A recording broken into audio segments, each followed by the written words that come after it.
My name is Don Sherman. I'm the technical editor at Automobile Magazine. We're at Wurtsmith Oscoda Airport.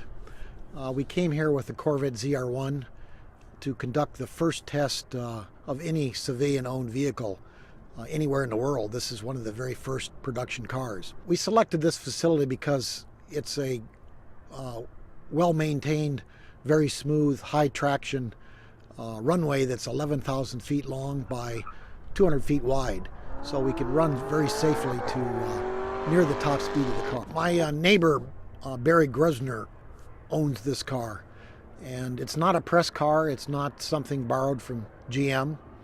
It's his private car. He was very generous, letting us run it quite hard and use the magazine procedures, which are abusive on cars as far as the clutch and the tires and the brakes.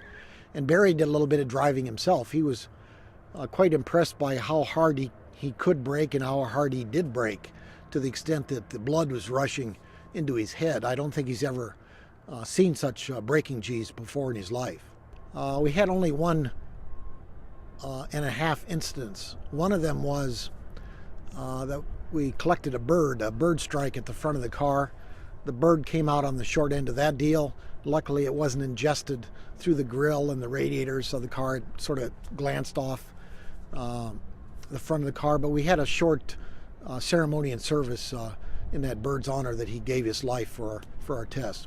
The other half incident is there's a little bit of sandblasting going on in some of the peripheral parts. Just the velocity of stones and dust coming off the car tends to leave a few marks on the paint. So we're going to have to negotiate with Barry on that arrangement. Well, we actually came here because we were trying to investigate the Corvette's performance over 200 miles an hour. It's pretty clear it will achieve 200. We wanted to be able to say we did it, and it got there this quickly in this much space. In fact, we did not make that goal. The facility's a little bit short. The car is a little bit too tight. So those things conspired against us. We got it up to 197, but not 200.